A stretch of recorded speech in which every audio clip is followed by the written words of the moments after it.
Give a woman a phrase, and she's going to want a visual to go with it. That's how it all started. One weekend during Easter of 2016, the only thing that popped off the pages of Scripture for Julie Storr were the words, "so that," and that is where her journey began. Welcome to Lectio the Liturgy, where we unpack the prayers that come from the centuries-old treasury found in the Roman Catholic Church. And now, here's Julie Storr. Thanks for joining me. This week we Lectio the Liturgy with the prayer over the offerings for the 21st Sunday in Ordinary Time. At first it seemed that this prayer was out of place. It didn't feel very offertory.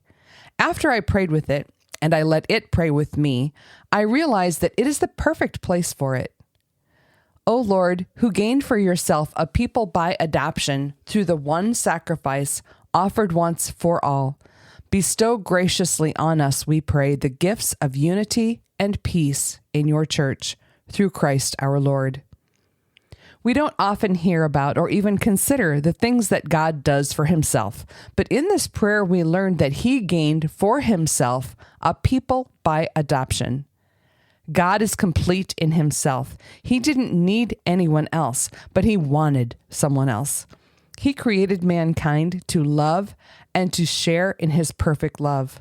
And we all know God's plan did not last very long before sin entered the world. I thought for a while about how God did not say to Adam and Eve, "That's okay, I'll give you another try." He meant what he said.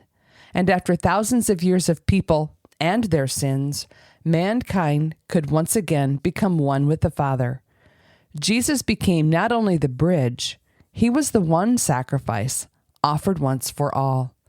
In the preface for the Eucharistic prayer number 2, we hear, "Fulfilling your will and gaining for you a holy people, he stretched out his hands as he endured his passion, so as to break the bonds of death and manifest the resurrection."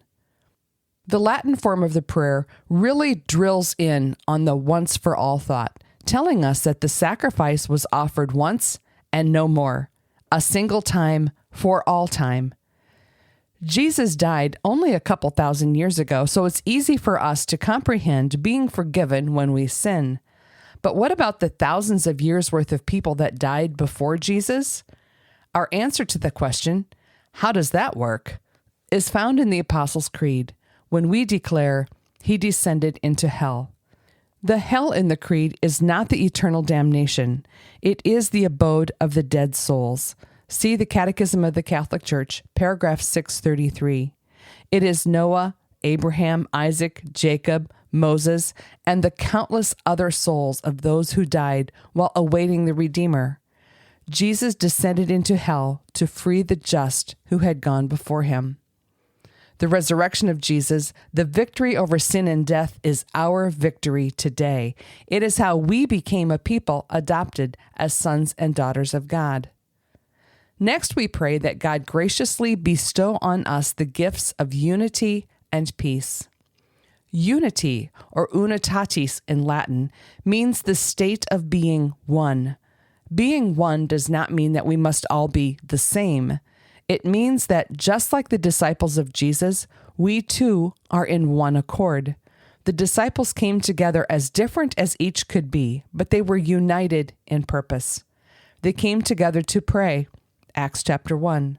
They were united in fellowship and mission, Acts chapter 2. They gathered together to hear the gospel. They even came into unity on important issues by seeking God's mind on the matter, not their own opinions.